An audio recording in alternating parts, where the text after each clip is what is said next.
Good morning, and welcome to the Verizon third quarter 2023 earnings conference call. At this time, all participants have been placed in a listen-only mode, and the floor will be opened for questions following the presentation. To ask a question, press star one on your touch-tone phone. If at any point your question has been answered, you may remove yourself by pressing star two. Today's conference is being recorded. If you have any objections, you may disconnect at this time. It is now my pleasure to turn the call over to your host, Mr. Brady Connor, Senior Vice President, Investor Relations. Thanks, Brad. Good morning, everyone, and welcome to our third quarter earnings conference call. I'm Brady Connor, and I'm joined by our Chairman and Chief Executive Officer, Hans Vestberg, as well as our Chief Financial Officer, Tony Skiadas. Before we begin, I'd like to draw your attention to our safe harbor statement, which can be found on slide 2 of the presentation. Information in this presentation contains statements about expected future events and financial results that are forward-looking and subject to risks and uncertainties. Discussions of factors that may affect future results is contained in Verizon's filings with the SEC, which are available on our website. This presentation contains certain non-GAAP financial measures. Reconciliations of these non-GAAP measures to the most directly comparable GAAP measures are included in the financial materials posted on our website. Earlier this morning, we posted to our investor relations website a detailed review of our third quarter results. You will find additional details in the earnings materials on our investor relations website. With that, I'll turn the call over to Hans. Thank you, Brady, and good morning to everyone. I'm pleased to share our strong third quarter results, making another quarter with solid growth and improving profitability. It is clear that our strategy is working. In both the consumer and the business groups, we're executing a segmented, agile strategy that provides value to our customers and our bottom line.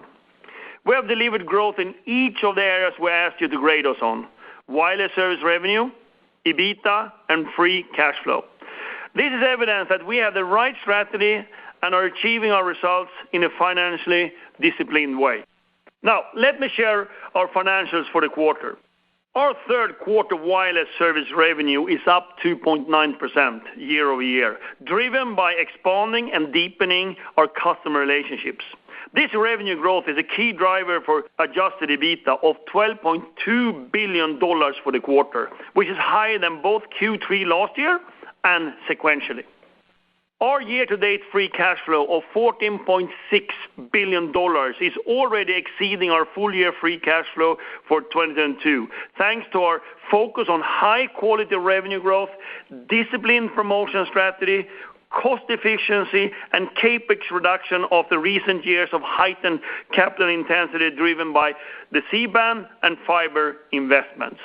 I'm proud to share that my team and I have taken actions to further our position of financial strength. Our strong cash generation enabled us to reduce net debt, strengthen our balance sheet, and deliver a higher dividend to our shareholders. We're working to bring our leverage ratio to pre-spectrum acquisition levels. During the third quarter, we paid down $2.6 billion in debt and increased our dividend for the 17th consecutive year, a current industry record that we take pride in. Our dividend coverage is very healthy. Year to date, our free cash flow dividend payout ratio is approximately 56%, a significant improvement from a year ago. In summary, in spite of an uncertain economic environment, we're on pace to finish 2023 strong. We're confident that we will deliver on the financial guidance that we issued to you at the start of the year, and this morning are announcing higher free cash flow guidance for 2023. Tony will provide you more details in a few moments. Now, let me share more on how our business units are driving our strategy forward. In the quarter, we delivered on our key growth areas: mobility, broadband, and private networks, thanks to our network, scale, and technology advantages. In consumer mobility, we achieved sequential and year-over-year improvements in postpaid phone net adds by continuing to put the customer at the center of everything we do. Rather than engaging in aggressive promotional activity, like others in the industry, we're offering our consumers optionality and flexibility to choose how they want to use our products and services. Our differentiated approach of segmentation and financial discipline is paying off with growth in postpaid phone gross adds and lower promotional cash costs. There is more work to be done, but our responsible approach positions us to grow subscribers profitably.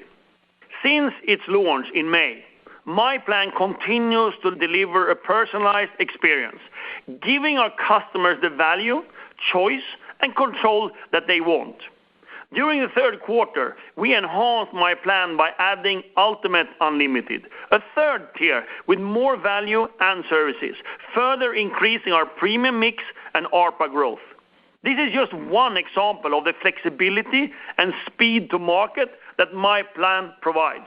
And I'm excited about what is to come. Our targeted and segmented market approach also served us well during the iPhone 15 launch, and we continue to execute with an eye towards meeting our customers' needs while maintaining a disciplined approach. Our competitive position is now stronger, and we delivered positive consumer postpaid phone net adds in the month of September.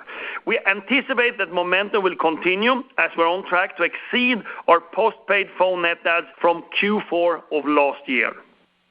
Postpaid phone churn levels are stable, even with our targeted pricing actions throughout the year.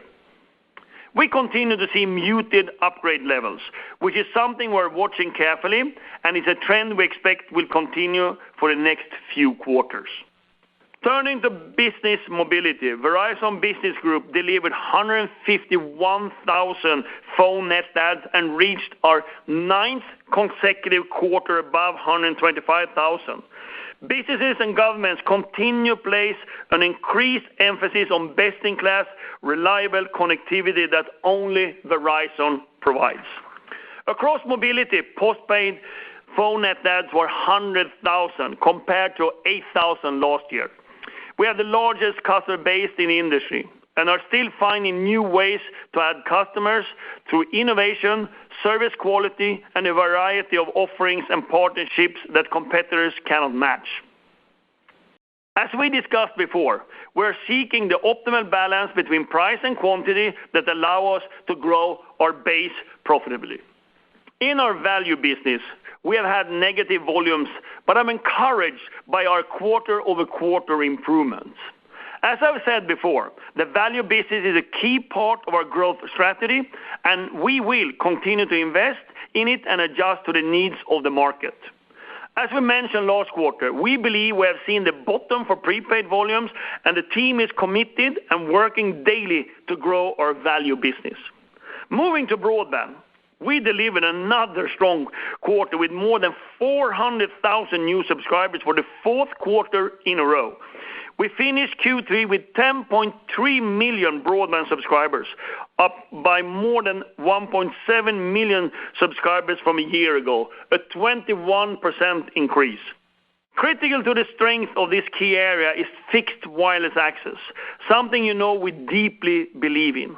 Our fixed wireless access net adds of 384,000 continued to be strong, even with a recent $10 increase for new bundled customers. Further evidence of the demand for our product. Where FWA is available, our customers take it and love it, as seen by the high Net Promoter Score.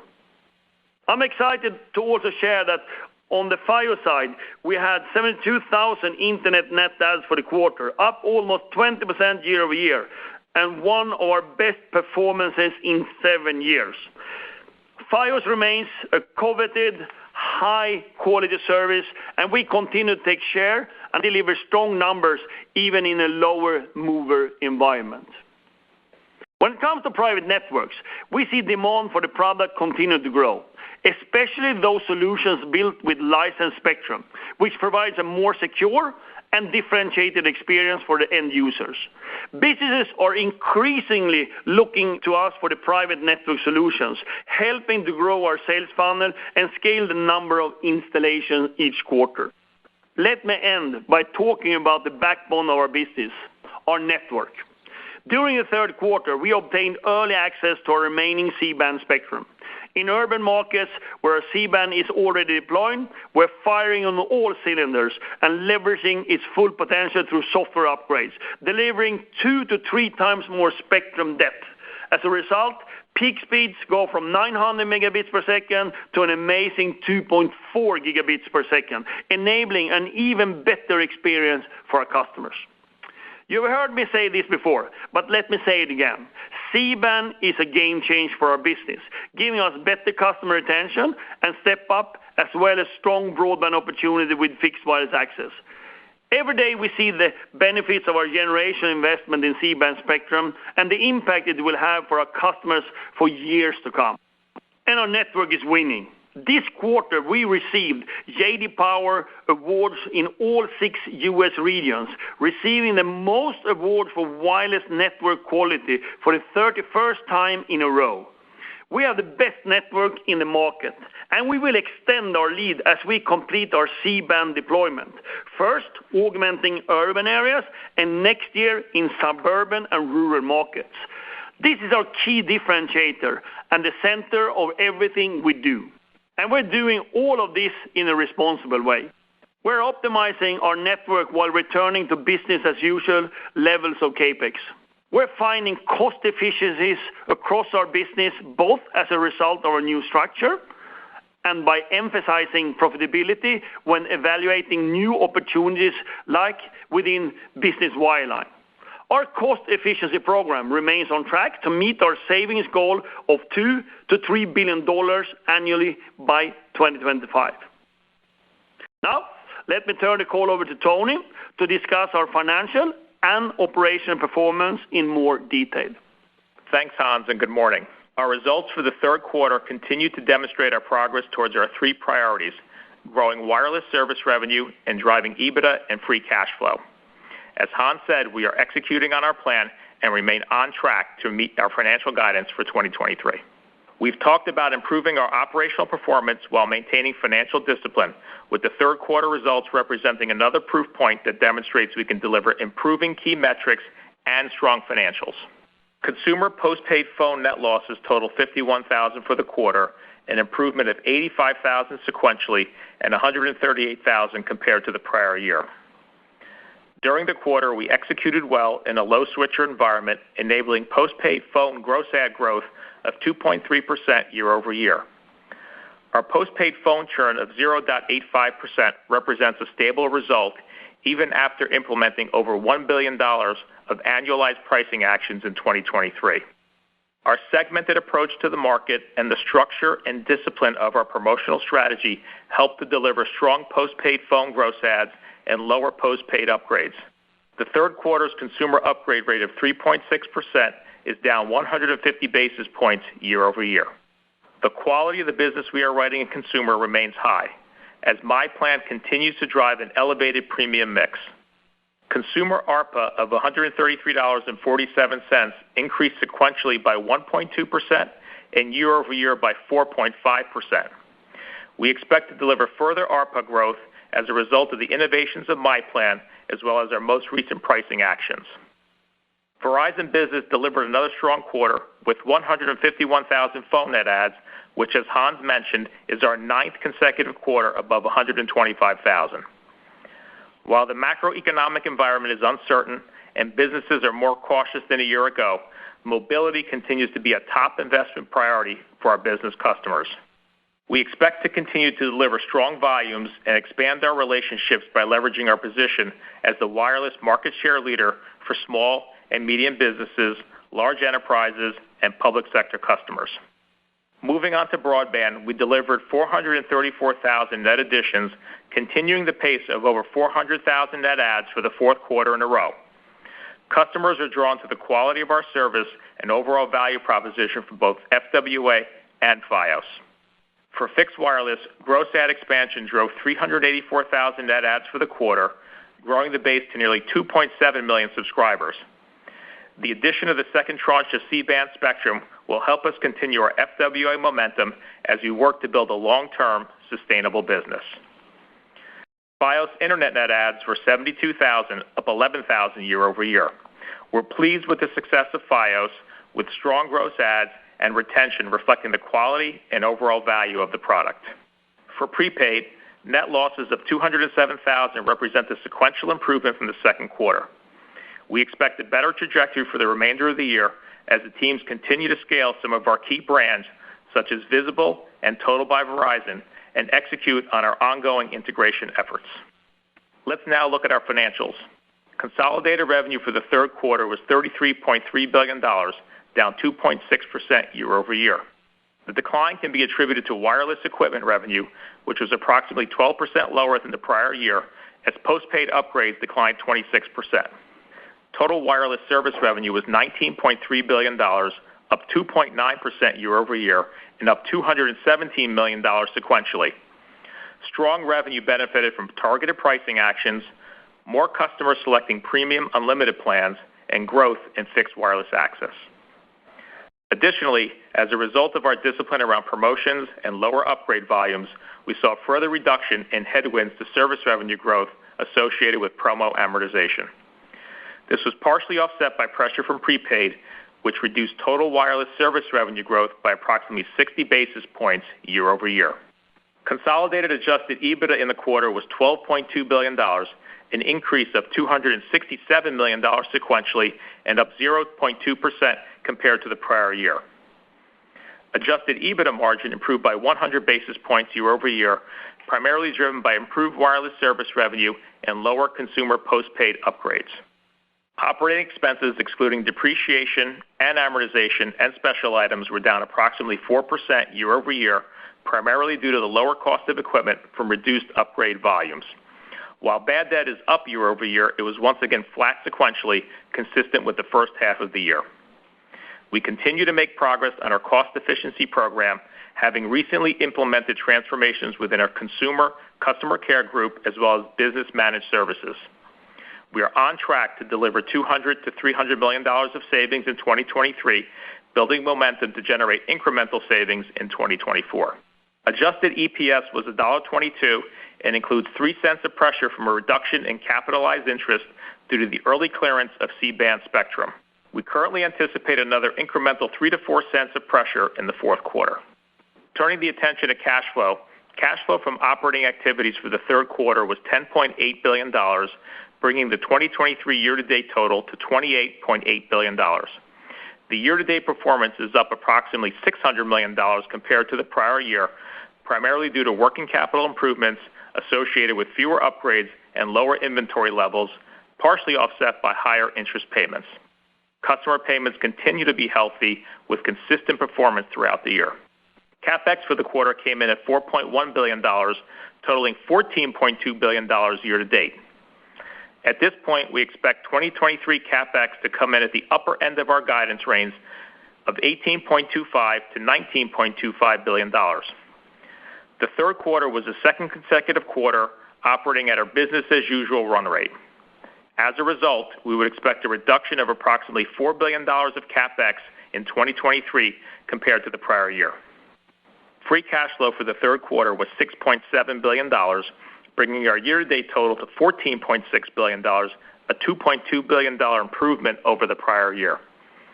As Hans mentioned, we have generated more free cash flow in the first 3 quarters of this year than in all of 2022. Based on our year-to-date results and the strength of our core business, we are pleased to raise our 2023 free cash flow guidance by $1 billion to more than $18 billion. We are raising guidance even with CapEx at the upper end of our range and absorbing the headwinds from interest expense. Strong free cash flow provides flexibility and enables us to deliver on our capital allocation priorities. As Hans said, within the third quarter, we executed a successful $2.6 billion debt tender, of which a majority was floating rate, while also increasing our dividend once again.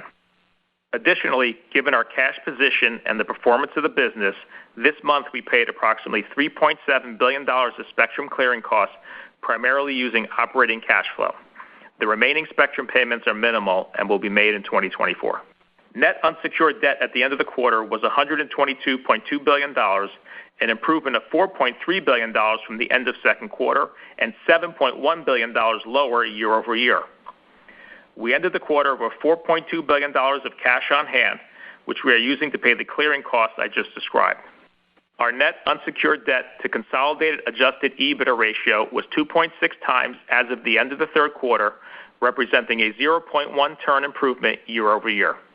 Overall, I'm pleased with our ability to deliver stronger operational and financial trends. We are focused on finishing the year strong with continued improvements in volumes and financials, setting us up for meaningful deleveraging opportunities in 2024.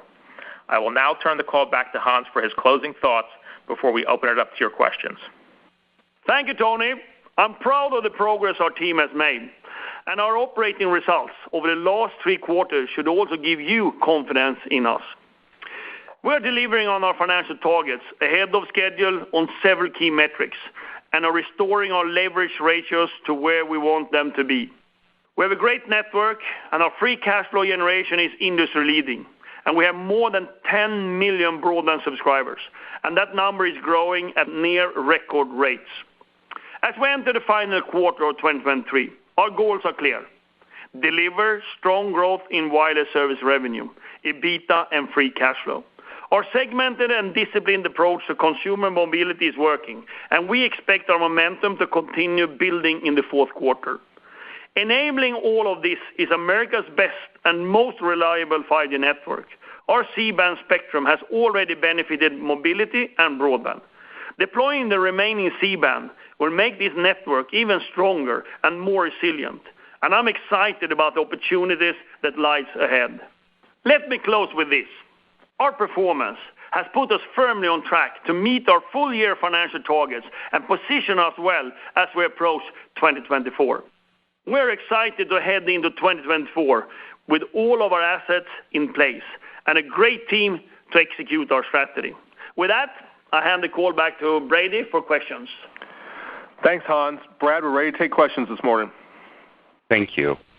We will now begin the question and answer session. If you would like to ask a question, please press star 1. Please unmute your phone and record your name clearly when prompted. Your name is required to introduce your question. To withdraw your request, please press star 2. One moment, please, for the first question. And the first question for today will come from Phil Cusick of J.P. Morgan. Your line is open, sir. Hi, guys. Thank you. 2, if I can. Tony, how should we think about the pieces of free cash flow growing or stability next year? And after making the C-band relocation payments, what obligations other than the dividend will prevent you from delevering? And then, Hans, as a follow-up, there's a lot of speculation about M&A in the fiber and wireless spaces lately. Can you talk about any interest you have in buying fiber or wireless assets in the market? And if so, what might be criteria for that? Thank you.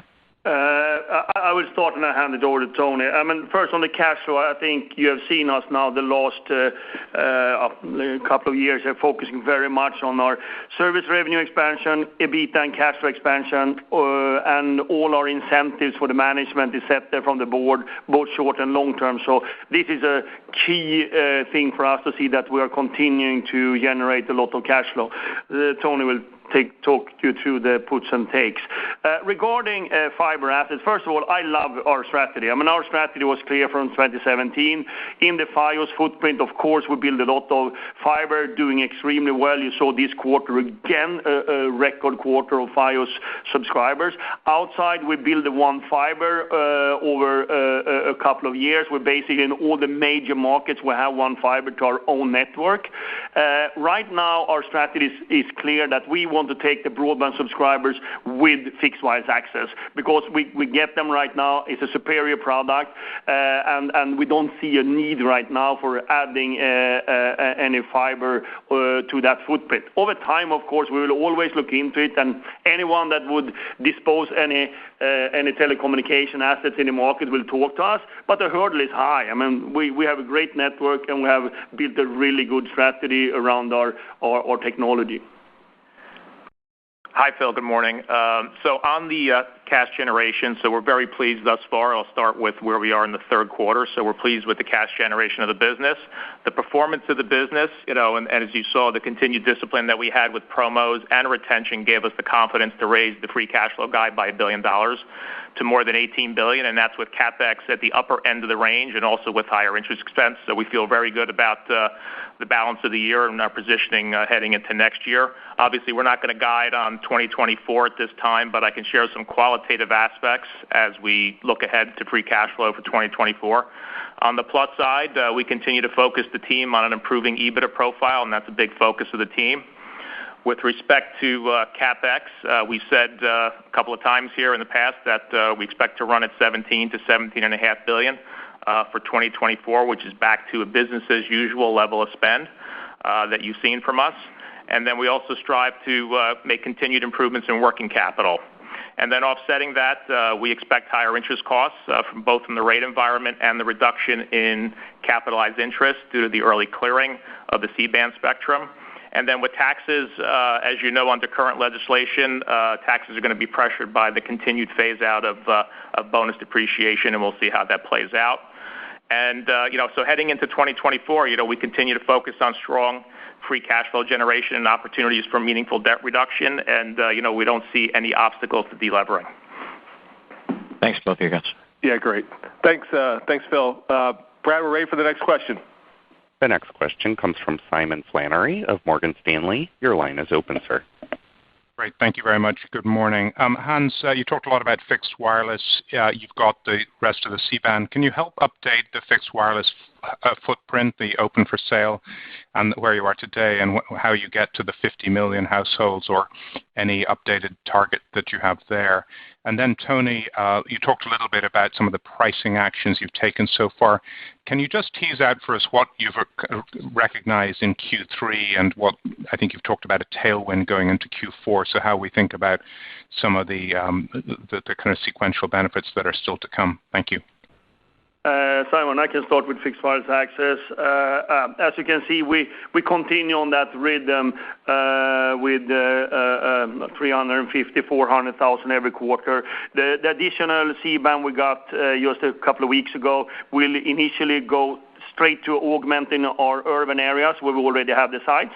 And then in the early part of next year, we will also start deploying that in suburban and rural areas. And of course, that's an even greater opportunity for us because there are more underserved markets, and our fixed wireless access will come extremely quickly into those markets. So that will just fortify our situation and how we want to roll this out. We have a target of 4 to 5 million subscribers by 2025. We keep that. Of course, we have dimensioned our network for way more, and the team, of course, have internal targets that were set by me. But right now, there's nothing else than we want to deliver this target as well to the market. We always want to deliver what we tell the market, and we're going to do that, and then we have a conversation about that when we're past it.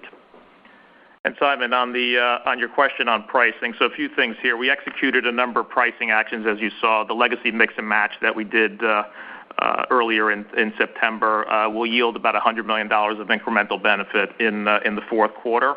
And we also see improving volumes on mobility and year-over-year improvements there. We also see an increasing contribution from fixed wireless access. You saw the growth we had in the quarter with 384,000 net adds. We have almost 2.7 million subs in our base, so we feel very good about the momentum there. So very good progress on service revenue and setting us up well for next year. Great. Thanks a lot. Yeah. Brad, we're ready for the next question. The next question comes from John Hodulik of UBS. Your line is open, sir. Great, thanks. Good morning, guys. And just two questions. First on the upgrades.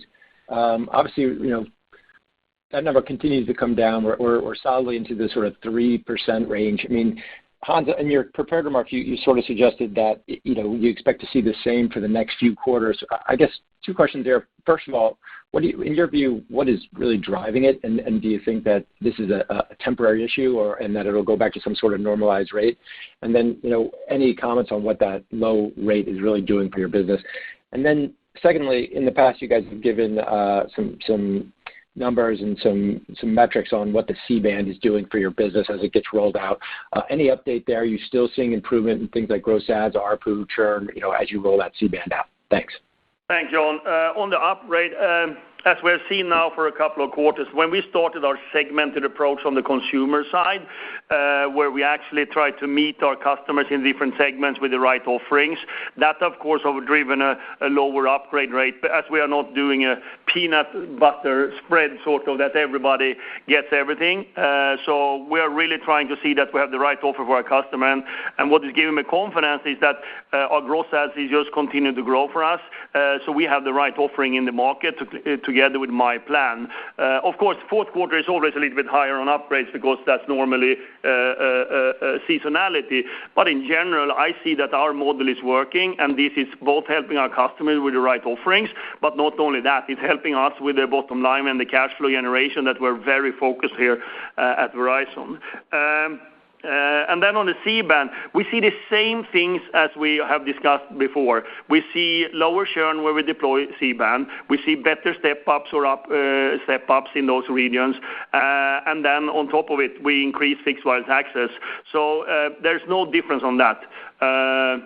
So I think same, and that's why we're so excited by C-band continue to roll out, and we have gotten hold of the all C-band here just a couple of weeks ago. Great. Thanks, Hans. Yep. Brad, we're ready for the next question. The next question comes from Brett Feldman of Goldman Sachs. Your line is open, sir. Thanks for taking the question. Coming back to service revenue growth as we're looking ahead into next year and maybe digging a little bit into ARPU drivers. I know you don't report postpaid phone ARPU, but it's clearly an important component of what drives your ARPA. And I was hoping you could give us some insight into how you're thinking about those drivers next year. So, for example, do you still see opportunity to make further pricing adjustments in the base? Could you maybe give us some insight into what the mix is looking like, and are you continuing to see the highest tiered plans being among the most popular? And then are there any headwinds that might be emerging in the ARPU dynamic we need to be taking account for? Thank you.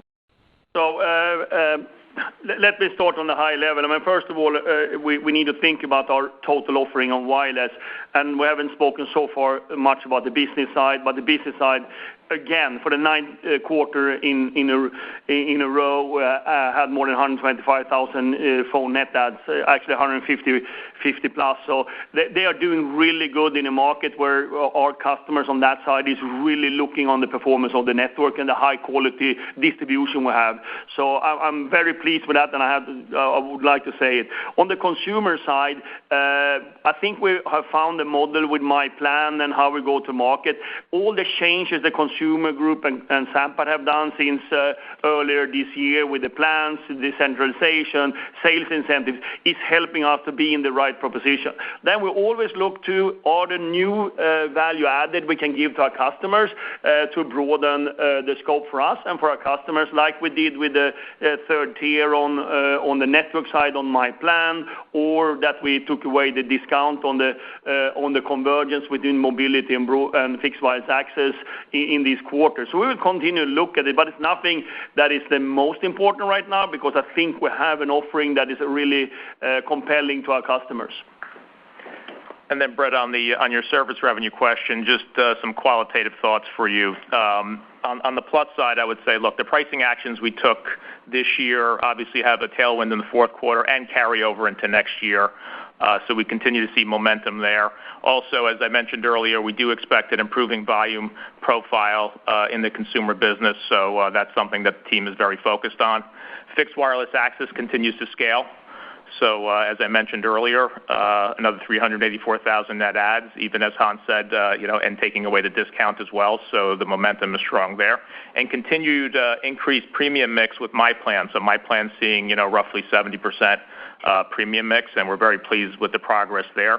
And we're also seeing some of the headwinds from the promo amortization starting to ease a little bit. It's starting to flatten out, which is good news, and also a function of all the discipline that we've had this year.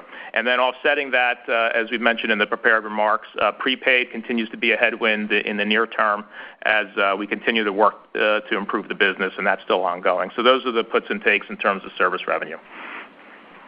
Thank you. Brad, we're ready for the next question. The next question comes from Michael Rollins of Citi. Your line is open. Thanks, and good morning. I'm curious if you can unpack the ways in which Verizon will look to achieve its cost-cutting targets through 2025. as well as how much of those benefits could come through in 2024 versus 2025. And then just separately on prepaid, just an update would be great on the integration of TracFone and how Verizon is thinking about the opportunities and timing of potentially taking some of those prepaid customers and migrating them over to your postpaid base. Thanks. Thank you, Mike. On the cost target, we are definitely on track for delivering on the 2 to 3 million that we talked about when we launched a new structure.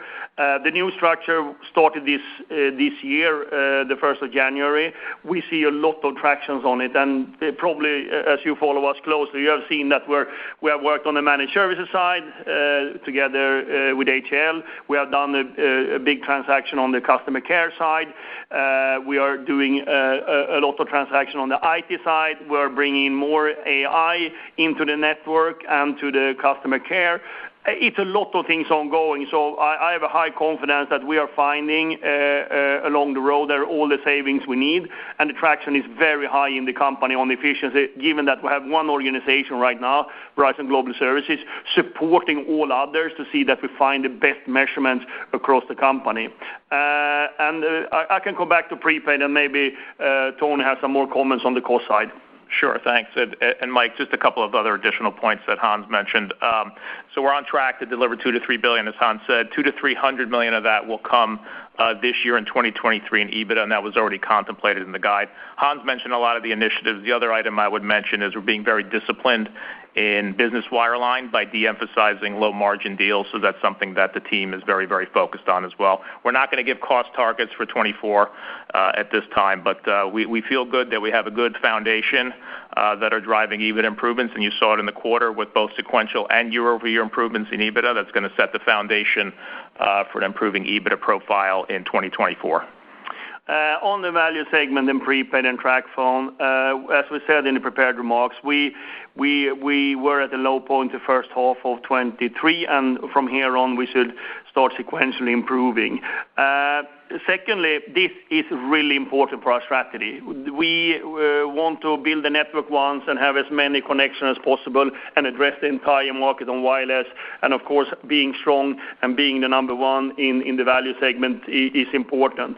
Then from a market point of view, we all know that there has been some sort of blend between the low end on postpaid and prepaid, which means that the volumes in prepaid is a little bit lower, and we have not been part of that transformation or taking customer for prepaid. So what we're doing right now in our own operation, which is a lot, but one, we're building up Total by Verizon, which is a great speed we have on opening new doors.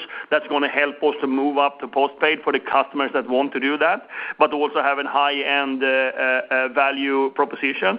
Secondly, we work with the national retailers that we have to see that we are fortifying our offerings in our store. And finally, you're seeing that Visible continues with the pace it has.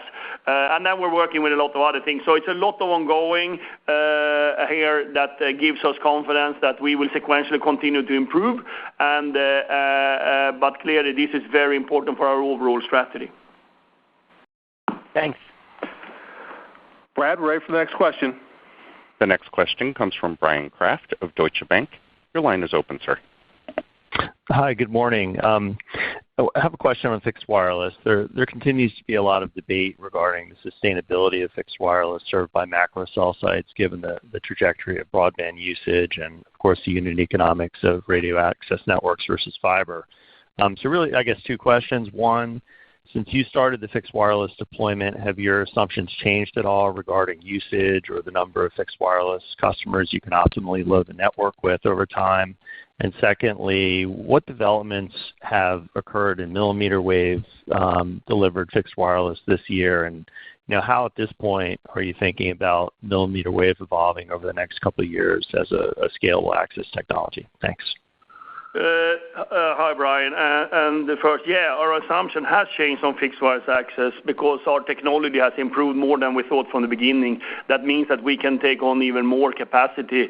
And we're only on the first inning on the software improvements and our optimization of the network. I think Joe and his team is doing a fantastic job with it.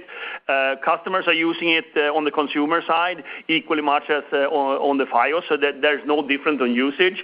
So I think we have a great path forward with the technology, and we are not seeing everything we can do still with the fixed wireless access when it comes to software development, radio improvement, etc. So I have no hesitation over the assumption we made that we're actually having better assumptions today.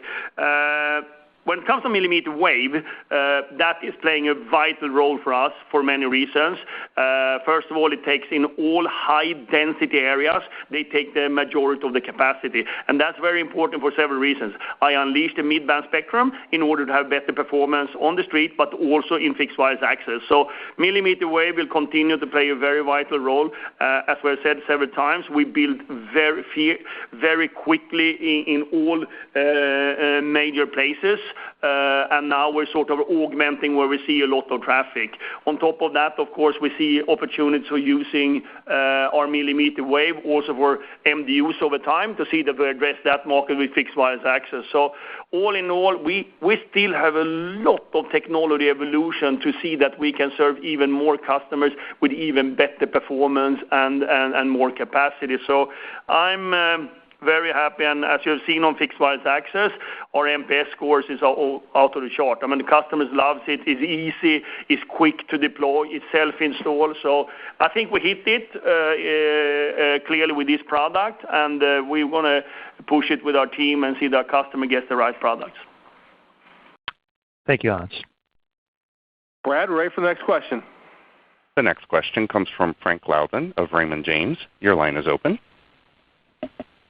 Great. Thank you very much. Quick question, and I apologize if this was addressed.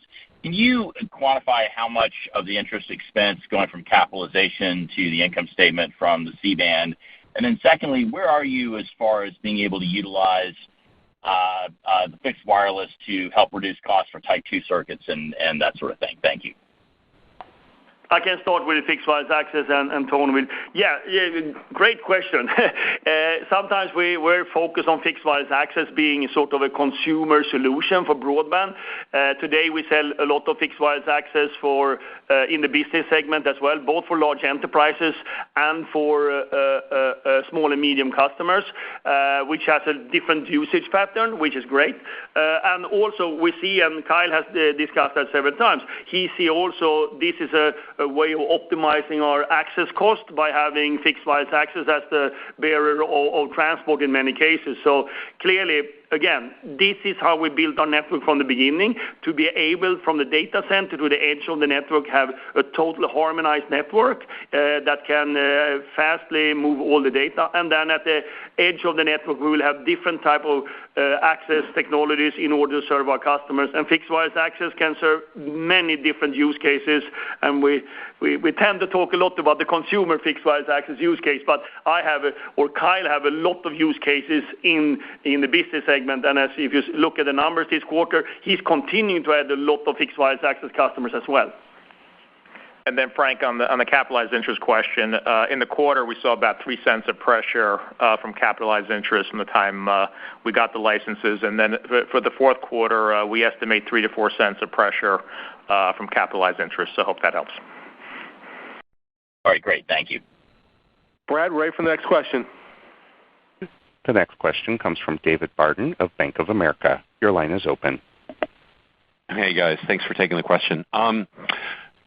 Two, if I could. Just the first one, Hans, at the very beginning of the call, you said that you were being really successful at three things, mobility, broadband, and private networks. And we haven't really heard a lot about what you're doing in private networks, what your goals are, what your successes have been. So if you could elaborate a little bit on what that is and why it's one of the big three things that we should care about Verizon being good at, it would be super helpful. And then the second is maybe this is more Tony.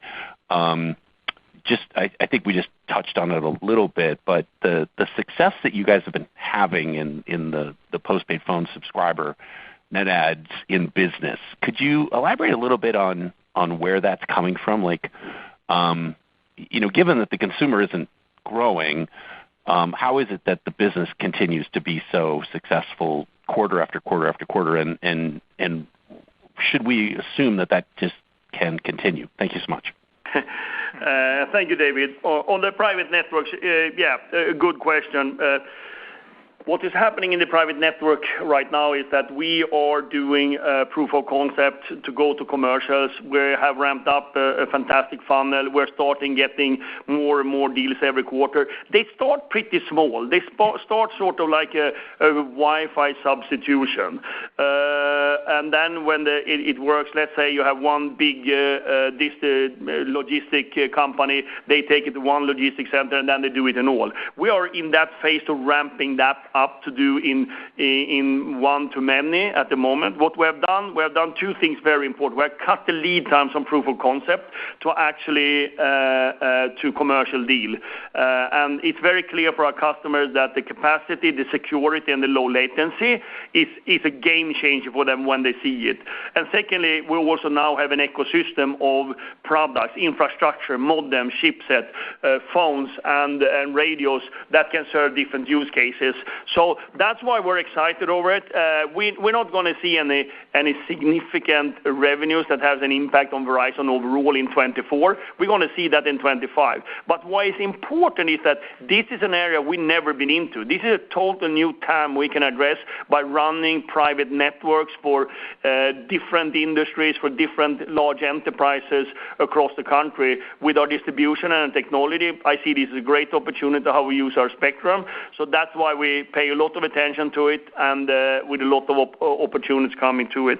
And before Tony talks about the business segment and the wireless, I would say one main reason why we continue to do so well is our network is the best. I mean, if you ask any of our enterprise customers or SMB customers, the reliability and the performance of our network is just the best. And that's a very important buying criteria in that segment. Tony.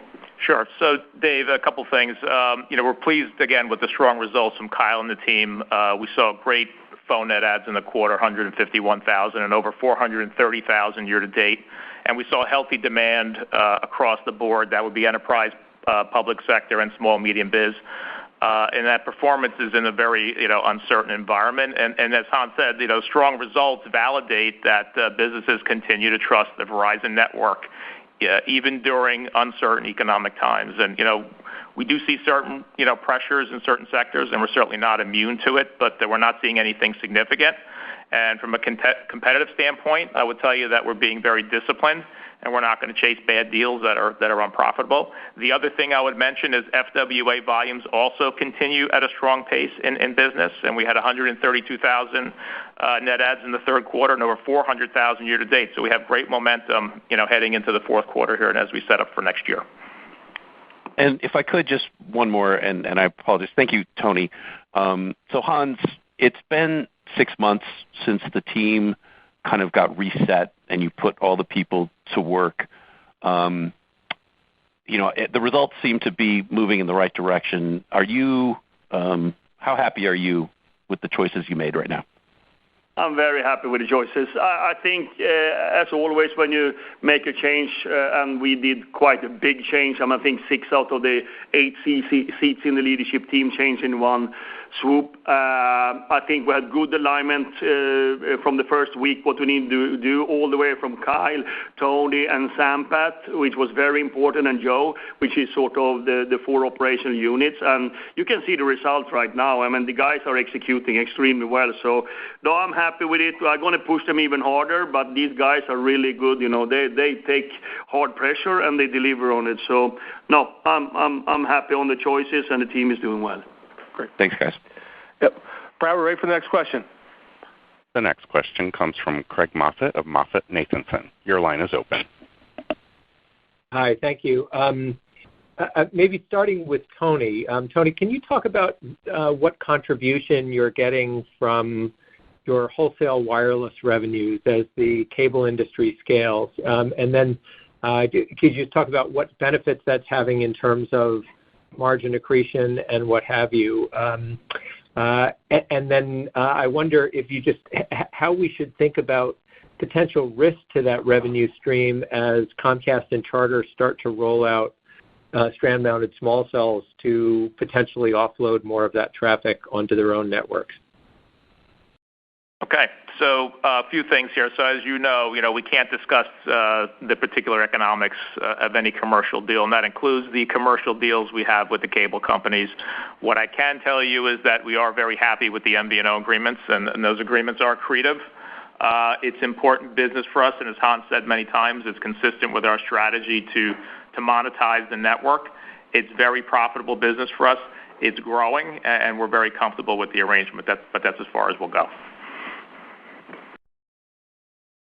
All right. Thanks, Craig. Brad, we're ready for the next question. The next question comes from Kannan Venkateshwar from Barclays. Your line is open, sir. Thank you.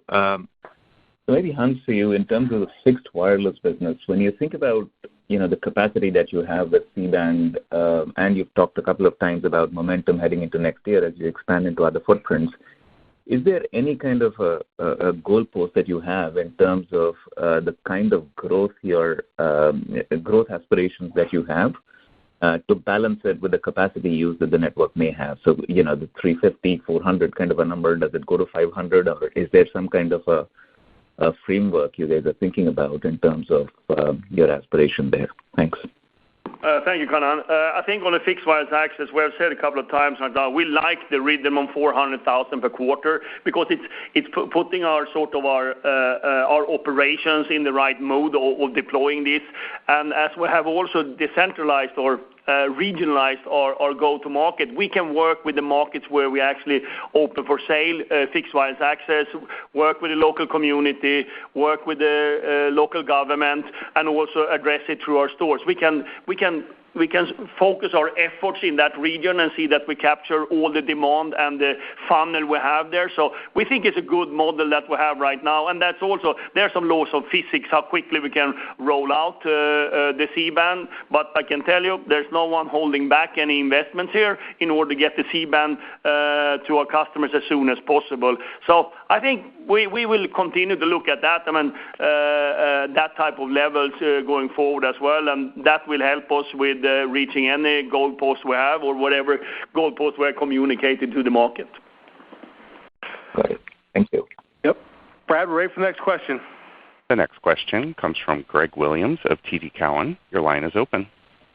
Great. Thanks for taking my questions. First one, Hans, you mentioned the improving KPIs when you launch C-band in the markets, similar to last quarter as well. Just thinking, should we see churn improvements from here as the C-band sort of maturates in these markets, or have we reached sort of optimal levels? And then second one, just on media reports suggesting that you're hiring feverishly on the wireline side, and I'm just thinking about your fiber to the home builds. Maybe it's not on the M&A side, you said there's a high hurdle, but on the organic side, if you would bring up your builds or even the BEAD opportunity there. Thanks. Okay, on the KPIs, you're correct. And when we roll out the C-band, we have better retention and better step-ups. And of course, we also expect that we can take share. I think in the consumer side and the business side, in both sides, we see opportunities as we come with the fixed wireless access to those markets and with the C-band.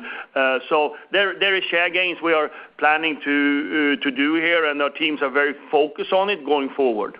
The second question was around fiber in our ILEC, I guess, and we're not holding back on that. First of all, you saw how great we're doing this quarter with Fios. We'll continue to invest in Fios to see we have our customers.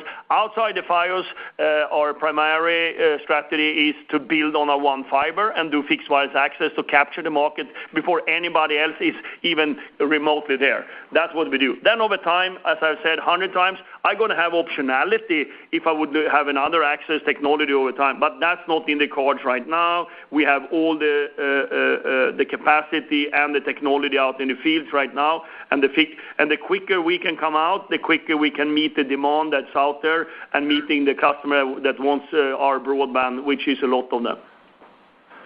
Got it. Thank you. Yep. Hey, Brad, we have time for one more question, please. Your last question will come from Tim Horan of Oppenheimer. Your line is open. Thanks, guys. Hans, just stepping back a second, can you talk about the ability for yourselves and the industry to monetize all the investments the last few years, both to accelerate growth and free cash flow? How important is pricing here? Because inflation is running 4%. GDP is growing above 5%. Inflation is probably above 4% again next year, and we're not really seeing much, revenue growth. So, what do you think needs to be done for the industry to kind of monetize all the investments? Thanks.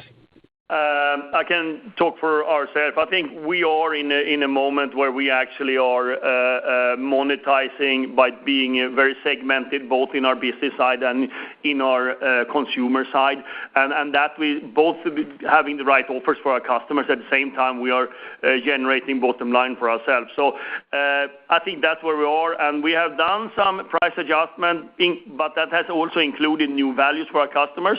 I think we now are coming to a moment where we're probably going to have a little bit more of quantities, not only price, given the trajectory we have in our business right now. So we're going to balance that out, doing the right for our customers, but also doing right for our shareholders. And then we're, of course, adding that with our broadband growth, which is also helping us. And then, as Tony said, we're taking out costs at the same time. So that's how we work, and that's why we can lift the free cash flow for this year, the guidance, even though we're on the high end on our capex guidance, as well as higher or headwinds from the interest rate. So that tells you a little bit how we feel about our business, how we now have the right propositions in the market, and we can sort of retooling that if it's something happen. But right now we feel confident about the model we have. And related to that, I know you want to get that EBITDA back to pre-auction levels. Do you have a kind of a time frame on that, and just remind us how do you view that? Yeah, so what we have said before was that we want to come to a ratio of 2.25 of net debt to EBITDA, and we're going to continue to work our way down, and that is a primary goal for us. Number one in the capital allocation is to invest in our business. Number two is continue to put our board in a position so they can increase our dividend. We are on 17 years of consecutive increases. And thirdly, we're paying down our debt. When we come to that ratio, we will start having a conversation about buybacks. But we want to do buybacks not as a one-off or something. It has to be a consecutive program over time. So, but we're not there yet. But the team is doing a great job. Tony talked about the $2.6 billion that will reduce the debt this quarter with the tenders we have done. So we will continue to do that with the cash flow that we're yielding right now. Thank you. Yeah, thanks, Tim. Brad, before we end the call, I want to turn it back over to Hans for a few closing statements here. Before we close, I want to take a moment to address the humanitarian crisis in Israel and Palestine that has continued to escalate over the past few weeks. At Verizon, we stand against terrorism in all its forms and condemn the violence that has claimed the lives of so many innocent civilians. The Verizon Foundation has committed a $2 million donation to organizations supporting relief efforts, and we continue to waive international long-distance charges for calls and text from the U.S. to the region. My hope is that we will move to a peaceful resolution as soon as possible. In the meantime, we need to come together as a society and lean into what connects us, not what divides us. Ladies and gentlemen, this concludes the conference call for today. Thank you for your participation and for using Verizon Conference Services. You may now disconnect.